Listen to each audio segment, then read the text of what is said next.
Private పాఠశాలలకు దీటుగా ప్రభుత్వ పాఠశాలలు పనిచేస్తున్నాయని, నాణ్యమైన విద్యతో పాటు విద్యార్థులకు ఉచిత పుస్తకాలు అందించడం జరుగుతుందని మండల విద్యాధికారి దీప్లా రాథోడ్ సర్పంచ్ చంద్రశేఖర్ అన్నారు. చిన్నశంకరంపేట మండల కేంద్రంలోని ప్రాథమిక పాఠశాలలో ప్రధానోపాధ్యాయుడు శ్రీనివాసరెడ్డి ఆధ్వర్యంలో పాఠశాలలో నూతనంగా చేసిన 14 మంది విద్యార్థులచే సామూహిక అక్షరాభ్యాస కార్యక్రమాన్ని ఘనంగా నిర్వహించారు.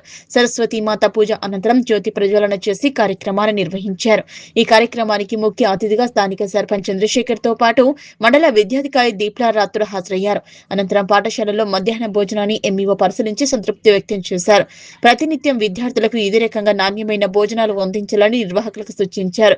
ఈ సందర్భంగా వారు మాట్లాడుతూ ప్రైవేటు పాఠశాలలకు దీటుగా ప్రభుత్వ పాఠశాలలు పనిచేస్తున్నాయని, అనుభవజ్ఞులైన ఉపాధ్యాయులు ప్రభుత్వ పాఠశాలల్లో ఉంటారని, నాణ్యమైన విద్యాబోధన, నాణ్యమైన భోజనాన్ని అందించడం జరుగుతుందన్నారు. ప్రభుత్వం ఉచితంగా పుస్తకాలు, నోట్ పుస్తకాలు విద్యార్థులకు కావలసిన అన్ని వసతులు ఏర్పాటు చేయడం జరుగుతుందన్నారు. కాబట్టి అనవసరంగా ప్రైవేట్ పాఠశాలలకు వెళ్లి డబ్బులు వృధా చేసుకోవద్దని వారు తెలిపారు. ప్రభుత్వ పాఠశాలల్లో అన్ని రకాల మౌలిక వసతులు ఏర్పాటు చేయడం జరిగిందన్నారు. ప్రతి ఒక్కరూ తమ పిల్లలను ప్రభుత్వ పాఠశాలలో పంపించాలని, గ్రామాల్లో యువకులు సైతం ప్రభుత్వ పాఠశాల వైపు మొగ్గు చూపి బడియుడు పిల్లలందరినీ బడిలో చేర్పించే విధంగా ప్రభుత్వాల పాఠశాలల అభివృద్ధికి సహకరించాలన్నారు. ఈ కార్యక్రమంలో మండల విద్యాధికారి దీప్లా రాథోడ్, సర్పంచ్ చంద్రశేఖర్, ఉప సర్పంచ్ భానుప్రసాద్, పాఠశాల ప్రధానోపాధ్యాయుడు శ్రీనివాసరెడ్డి, అమ్మ ఆదర్శ పాఠశాల కమిటీ చైర్మన్ జ్యోతి, ఉపాధ్యాయులు భవానీ, నజియా సుల్తానా, రోజా, సృజన, అఖిలతో పాటు విద్యార్థులు, వారి తల్లిదండ్రులు పాల్గొన్నారు. ప్రొఫెసర్ జయశంకర్ బడిబాట కార్యక్రమంలో భాగంగా ఈరోజు సామూహిక అక్షరాభ్యాస కార్యక్రమం ప్రాథమిక పాఠశాల చిన్న శంకరంపేట నందు నిర్వహించడం జరిగింది. విద్యార్థులు, జాయిన్ అయిన విద్యార్థులందరూ మరియు వారి యొక్క తల్లిదండ్రులు ఈ కార్యక్రమంలో పాల్గొనడం జరిగింది. సరస్వతి పూజ చేసి విద్యార్థులందరికీ శ్రీకారంతో సర్పంచ్ గారు మరియు ఉప సర్పంచ్ గారు, ప్రజాప్రతినిధులందరూ పెద్ద సంఖ్యలో హాజరై ఈ కార్యక్రమాన్ని విజయవంతం చేశారు. అదేవిధంగా ఈ కార్యక్రమం సందర్భంగా నూతనంగా అడ్మిషన్ పొందిన విద్యార్థులందరికీ కూడా పుస్తక పంపిణీ కార్యక్రమం కూడా జరిగింది. ఇంకొక బడిబాటలో ప్రోగ్రామ్ ఏంటంటే ఈరోజు ఇంక్లూజివ్ ఎడ్యుకేషన్ కూడా ఉంది.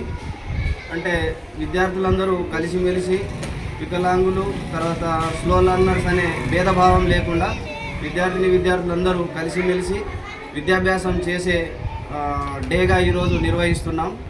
ఇంకా 4 రోజులు తర్వాత ప్రొఫెసర్ జయశంకర్ బడిబాట కార్యక్రమం పూర్తవుతుంది. ఆ తర్వాత నుంచి రెగ్యులర్ టీచింగ్ లెర్నింగ్ యాక్టివిటీస్ జరుగుతాయి. ఈరోజు విద్యార్థులందరూ చాలా ఎక్కువ సంఖ్యలో ఈ కార్యక్రమంలో పార్టిసిపేట్ కావడం ఆనందాన్ని కలిగించింది. మరియు ఇక్కడున్న ఉపాధ్యాయులకు, ప్రధానోపాధ్యాయులకు ప్రత్యేకమైన కృతజ్ఞతలు తెలియజేస్తూ మరిన్ని అడ్మిషన్లు తీసుకురావడానికి కృషి చేయాలని కోరుతున్నాను. అందరికీ గుడ్ మార్నింగ్. ఈరోజు బడిబాట కార్యక్రమం కింద అక్షరాభ్యాసం నిర్వహించడం జరిగింది ప్రైమరీ స్కూల్లో. ఒక 14 అడ్మిషన్స్ ఏమో కొత్త అడ్మిషన్స్ వచ్చినాయని చెప్పారు. చాలా సంతోషం. ఇంకా అడ్మిషన్స్ పెరగాలి. At the same time anganwadi schools కూడా సపోర్ట్ చేయాలి. మన ప్రిన్సిపల్ గారు చెప్పినట్టు ఒక అంగన్వాడీ నుండే వచ్చినారంట. సో ఇప్పుడు ప్రైమరీకి అడ్మిషన్స్ కావాలి అని అంటే అంగన్వాడీ నుండే రావాలి. సో మిగతా అంగన్వాడీ స్కూల్స్కి కూడా నేను డైరెక్ట్ చేస్తాను. వాళ్ళందరినీ పిల్లల్ని ఫాలో అప్ చేసి మోస్ట్లీ గవర్నమెంట్ స్కూల్స్కే పంపించేలా ప్రయత్నం చేయాలి. ఎందుకంటే గవర్నమెంట్ స్కూల్స్లో ఇప్పుడు చాలా ఇన్ఫ్రాస్ట్రక్చర్ చాలా బాగుంది. At the same time resources బాగున్నాయి, టీచర్స్ కూడా చాలా బాగున్నారు. Everything is very good. నేను ప్రతిసారి చెప్పినట్టు గవర్నమెంట్ స్కూల్స్ కూడా ప్రైవేట్ స్కూల్స్లో కంపీట్ చేస్తున్నారు కాబట్టి దేంట్లో తీసిపోవట్లేదు. కాబట్టి మనం గవర్నమెంట్ ఫ్రీ ఎడ్యుకేషన్ దొరికినప్పుడు why should we spend money? బయట పోయి డబ్బులు ఎందుకు ఖర్చు పెట్టాలి? గవర్నమెంట్ స్కూల్స్కే పంపిద్దాము, దానికే ప్రోత్సహిద్దాం కూడా. అట్ ద సేమ్ టైం మన 10th క్లాస్ పాస్ అయిన వాళ్ళని కూడా నేను ఎంఏ వారితో కనుక్కున్నాను. చాలామంది ఇంటర్మీడియట్కి, మన మోడల్ స్కూల్కి, at the same time inter కాలేజ్కి వెళ్తున్నారంట. ఒక వెళ్ళని వాళ్ళని లిస్ట్ ఇవ్వమని చెప్పడం జరిగింది. ఆ లిస్ట్ తీసుకొని నేను పర్సనల్గా ఫాలోఅప్ చేసి ఎవ్వరూ ఎడ్యుకేషన్ బ్రేక్ చేయకుండా అందరూ ఎడ్యుకేషన్ కంటిన్యూ చేయాలనే ఉద్దేశంతో ఈ ప్రోగ్రామ్ చేస్తాము. ఆ లిస్ట్ రాగానే నేను పర్సనల్గా ఫాలోఅప్ చేసి ప్రతి ఒక్కరిని ఫర్దర్ ఎడ్యుకేషన్కి ప్రోత్సహించడం జరుగుతుంది.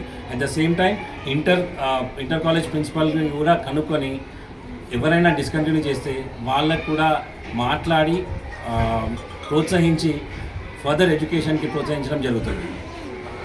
దయచేసి అందరూ మన ప్రభుత్వ కళాశాలని యూజ్ చేయండి. మంచి ఎడ్యుకేషన్ దొరుకుతుంది. మీరు చూసుకుంటే ఇప్పుడు గవర్నమెంట్ జాబ్స్లో కలెక్టర్ లెవెల్లో కానీ డిఎస్పీ లెవెల్లో కానీ మన హైయర్ పొజిషన్ లెవెల్లో ఏది చూసినా చాలామంది గవర్నమెంట్ స్కూల్స్ నుంచి వచ్చిన వాళ్ళే ఉంటారు. So definitely government school education is much better than private education. Definitely నేను ప్రైవేట్ స్కూల్లో చదివినాను, కానీ దట్స్ అ డిఫరెంట్ స్టోరీ. ఇక్కడ మన గవర్నమెంట్ జాబ్స్ కానీ కొంచెం పొలిటికల్గా ఎదగాలన్నా కానీ గవర్నమెంట్ జాబ్స్లో హయ్యర్ పొజిషన్స్కి వెళ్ళాలన్నా కానీ ఎక్కువ గవర్నమెంట్ స్కూల్స్ నుంచే వస్తుంటారు. So let's encourage government schools. And as I said, infrastructure చాలా బాగుంది, గవర్నమెంట్ నుంచి సపోర్ట్ చాలా బాగుంది. సో ప్లీజ్ అడ్మిషన్స్ గవర్నమెంట్ స్కూల్లో చేర్చించండి. Thank you so much.